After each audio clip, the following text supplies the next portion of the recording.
నమస్తే. ప్రస్తుతం మనతో పాటు ప్రముఖ విశ్లేషకులు ఇమ్మంది రామారావు ఉన్నారు. ఆయనతో మాట్లాడదాం. నమస్తే సార్. నమస్తే అమ్మా. సార్ హరీష్ రావు ఎంత కీలకమైన వ్యక్తో బీఆర్ఎస్ లో అందరికి తెలిసిందే. అంటే కేసీఆర్, కేటీఆర్ తర్వాత ఆయనే అన్నట్టుగా మాట్లాడతారు, లేకపోతే కేసీఆర్ తర్వాత మళ్ళీ ఆయనే అంటారు, అంటే హరీష్ రావే అంటారు. అలాంటిది హరీష్ రావే సీఎం అవ్వడానికి నెక్స్ట్ కొన్ని పన్నాగాలు వండుతున్నారు అని చెప్పేసి కొన్ని వార్తలు వస్తున్నాయి. ఎంతవరకు నిజమయ్యే అవకాశం ఉందంటారు సార్? అంటే ఇదంతా అంతర్గత వ్యవహారం అమ్మా. మనం ముందే ఎర్లీ మాట చెప్పుకోవడం. అయినా నువ్వు ప్రశ్న అడిగావు కాబట్టి నాకు ఉన్న పరిజ్ఞానం మేరకు నేను చెప్తాను. ఇప్పుడు ఈ టిఆర్ఎస్ పార్టీ అన్నది ఉద్యమ పార్టీ. దాన్ని కేసీఆర్ తాలూకు తెలివి తక్కువ తనంతో బీఆర్ఎస్ గా మార్చాడు. మార్చిన తర్వాత ఆయనకి కష్టాలు మొదలయ్యాయి. మొట్టమొదటిసారిగా కవిత అరెస్ట్ అవ్వడం, తర్వాత ఏమో ఇంట్లో కొంచెం వాళ్ళ మధ్య సఖ్యత లేకపోవడం, ఓడిపోవడం. తర్వాత ఆయనకి ఏంటంటే ఎలక్షన్లో కూడా ఓడిపోయాడు కదా, ఆరోగ్యం బాగాలేకపోవడం, ఏదో తుంటి ఇరిగి హాస్పిటల్లో ఉన్నాడు కదా. ఒకటి 1/1 అలా ఏదో కష్టాలు వస్తూనే ఉన్నాయి. ఇప్పుడు వాళ్ళ అంటే కేసీఆర్ బాధ ఏంటంటే ఉద్యమ పార్టీగా ఉన్న పార్టీ ఎక్కడ కనుచూపు మేరలో పోతుందో అనేటువంటి భయం పట్టుకుంది ఆయనకి. ఎందుకంటే ఆయన పోయినా పర్వాలేదు, కానీ ఆయన స్థాపించిన పార్టీ పోతే అంతకంటే ఎక్కువ బాధ ఉంటుంది, ఎవరికైనా ఉంటుంది. ఎన్నో దెబ్బలు తిని, ఎన్నో అవమానాలు తిని, ఎన్నో కష్టాలు పడి ఆ టీఆర్ఎస్ పార్టీని మొత్తానికి నెగ్గించుకొని రాష్ట్రాన్ని తెచ్చుకున్న తర్వాత ఇంత తొందరగా రాష్ట్రం తన చేతుల్లోంచి జారిపోతుంది అనుకోలేదు. ఇక్కడ కొడుకు సమర్థుడా అంటే సమర్థుడు కాడు. కొడుకు విషయానికి వచ్చినట్టయితే అనేకమైనటువంటి ఒక అంటే నలుగురిలోనూ చులకనైపోయే కార్యక్రమాలు చేశాడు.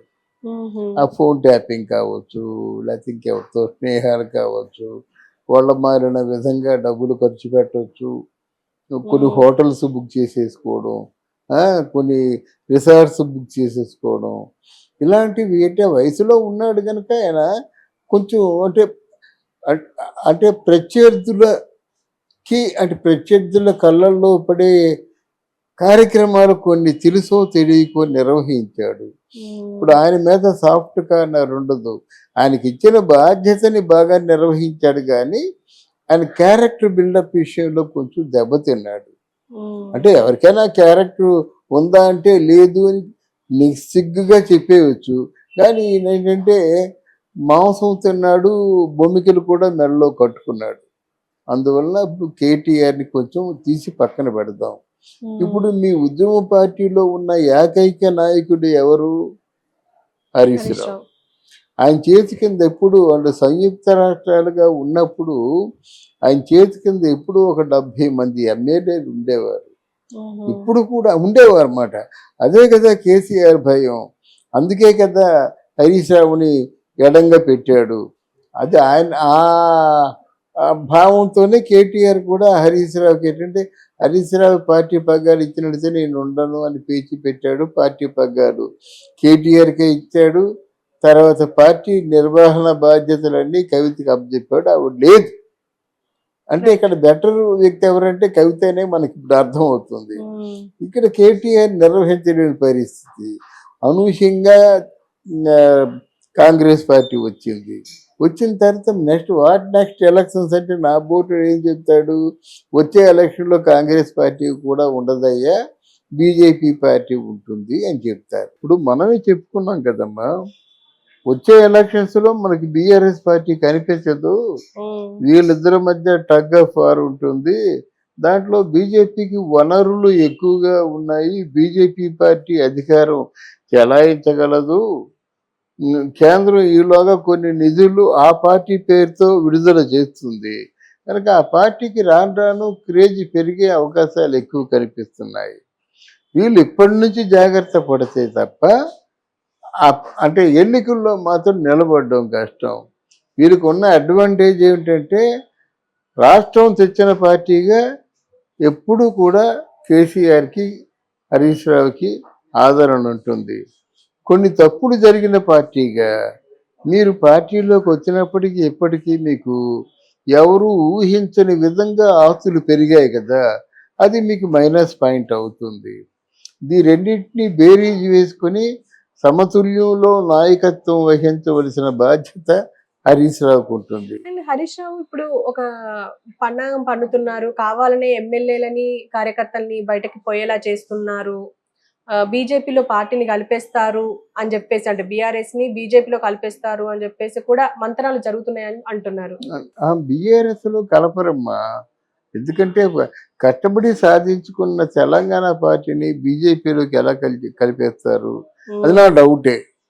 అలా కాకుండా మీకు మా సంపూర్ణమైన మద్దతు ఇస్తామండి అని చెప్పేసి అక్కడ మోదీ అమిత్ షా ఉంటుండగానే చేయగలరు వాళ్ళు, ఇంకోళ్ళు అయితే వాళ్ళు యాక్సెప్ట్ చేయరు. మోదీ ఏంటంటే వీళ్ళకి కావాల్సింది బలగం కావాలి, బాగా కావాలన్నమాట. ముఖ్యంగా సౌత్ ఇండియాలో ఇంతవరకు అడుగు పెట్టలేకపోతున్నారు. బాగా ఎక్కువ పాత్ర వేసుకుంది ఎక్కడంటే తెలంగాణలోనే.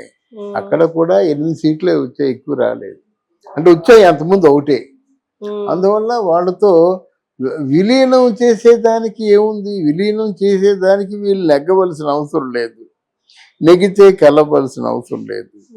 కానీ కాకుండా పార్టీ నిర్వహణ ముఖ్యం. ఇప్పుడు ఎంతవరకు అయితే ఉన్నారో వాళ్ళని కాపాడుకుంటూ మళ్ళీ మేజిక్ ఫిగర్ దాటేలాగా వాళ్ళ దగ్గర పెట్టుకుంటే వచ్చే ఎలక్షన్స్లో వాళ్ళు నెగ్గుతారన్నమాట. తదితర జడ్పీటీసీ, ఎంపీటీసీ కొన్ని నామినేటెడ్ పోస్టులకి జరిగే ఎలక్షన్స్ ఉంటాయి కదా, అవన్నీ కొట్టుకుంటారు వాళ్ళు. తెలంగాణ టీఆర్ఎస్ పార్టీ అంటే బీఆర్ఎస్ పార్టీ చేజిక్కించుకుంటారు అన్నమాట. దీనికి నిర్వహణ బాధ్యతలు స్వీకరించే వాళ్ళు ఎవరు?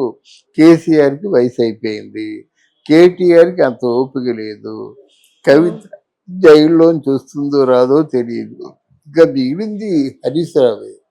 హరీష్ రావు మీద నెగిటివ్ ఇంప్రెషన్ ఎవరికి లేదు.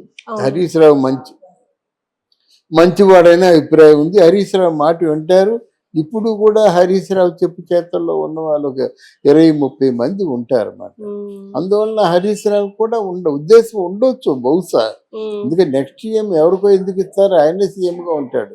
అంటే ఆ ఉద్యమ పార్టీలో ఉన్న వ్యక్తిగా నెక్స్ట్ సీఎం ఎవరో తలా తోక లేకుండా తెలంగాణకి విరుద్ధంగా మాట్లాడిన వాడిని ఎందుకు పెట్టుకుంటారు? పెట్టరు కదా.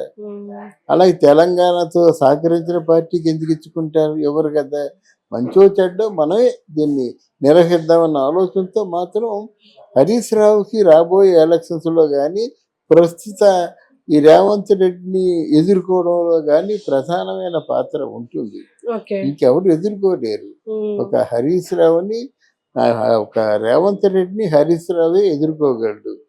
తర్వాత ఏంటంటే హరీష్ రావు, రేవంత్ రెడ్డి ఇద్దరు కూడా చాలా మంచి స్నేహితులు. అక్కడ కేసీఆర్ మండిపడుతున్న రోజుల్లో కూడా హరీష్ రావుని మన రేవంత్ రెడ్డిని ప్రొటెక్ట్ చేసిన వ్యక్తి హరీష్ రావే. ఇన్ని కారణాల చేత హరీష్ రావు తాలూకు పేరు వినిపిస్తే గానీ బీఆర్ఎస్ ఒక అందం లేదు. కేసీఆర్ పేరు వినిపించకూడదు, కేటీఆర్ పేరు కూడా వినిపించకూడదు. అంటే నిర్వహణ బాధ్యతలు ఉండాలి కదా.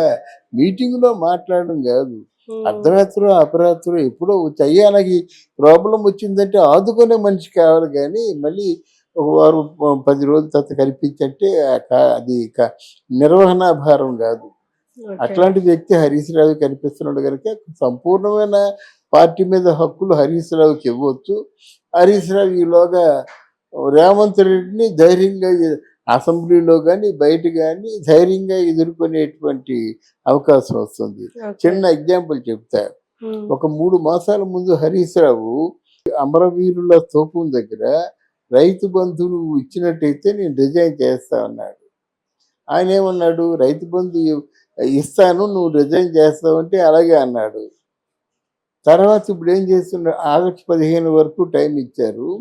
ఇప్పుడు ఆగస్టు 15లోగా అన్ని స్క్రూటినీ చేసేసి రైతు బంధు ఇవ్వడానికి సిద్ధంగా ఉన్నారు. అయితే అప్పుడు ఇచ్చిన అందరికీ ఇప్పుడు ఇవ్వరు. అప్పుడు ఇచ్చిన వాళ్ళకి అందరికి ఎవరెవరు రైతులు నిజంగా పట్టపోయి బాధపడుతున్నారు, ఎవరెవరు రైతులకి మనం ఇవ్వగలము అంటే వాళ్ళు అంటే కరెక్ట్గా వారు సబ్మిట్ చేసిన అప్లికేషను ఆ ఇన్కమ్ సర్టిఫికేట్లు అవి ఉంటాయి కదా, దాన్ని బట్టి ఇస్తారు. కానీ నాకు 100 ఎకరాలు ఉంది, 100 ఎకరాలకి ఎకరానికి 2 లక్షలు తప్ప 100 కంటే 2,000 కోట్లు ఆడికి అయిపోతాయి. 2,000 లక్షలు 2,000 లక్షలు 2 కోట్లు ఒకరికి అయిపోతాయి. 2 కోట్లు ఒకరికి ఇస్తే మిగతా డబ్బు అంతా ఎంతమంది పంచుతాడు? ఈ పంచే డబ్బు కూడా అంతా కలిస్తే 150 కోట్లు ఎంతో పంచుతారు అన్నమాట. అందులో 2 కోట్లు 4 కోట్లు పోతున్నట్టయితే పేదరైతుకి మిగిలేది ఏముంది అక్కడ? అది మాట. అందువల్ల ఖచ్చితంగా చేస్తారు. ఇది ఎందుకు చెప్తున్నానంటే, ఆ రోజు ఆ ఛాలెంజ్ చెయ్యకపోతే రైతు బంధు ఇచ్చేవాళ్ళు కాదు. ఆ రోజు ప్రశ్నించి ఆ ఛాలెంజ్ చేయకపోతే రైతు బంధు ఇచ్చేవారు కాదు. ఎలాగైనా నువ్వు సూపర్ 6 అని చెప్పుకున్నా కదా, అవి ఇప్పుడు చూపించు అని గట్టిగా అడిగే గొంతుడు కావాలి. గట్టిగా అడిగే గొంతుల్లో ఏ గొంతుని నమ్మరు, హరీష్ రావు గొంతునే నమ్ముతారు. కనుక Harish Rao will have so many chances. అంటే ఇక్కడ కాంగ్రెస్ కొంచెం చతికిల పడ్డా, బీజేపీ బాగా ఓవర్గా వచ్చినా వాళ్ళని ఎదుర్కొనే శక్తి మాత్రం హరీష్ రావుకు ఉంటుంది. ఆ దృష్టిలో బీజేపీ పార్టీ మళ్ళీ వచ్చింది అనుకోండి, కానీ మంచి పోటీ ఇవ్వగలిగే శక్తి మాత్రం హరీష్ రావుకు. Okay sir, thank you.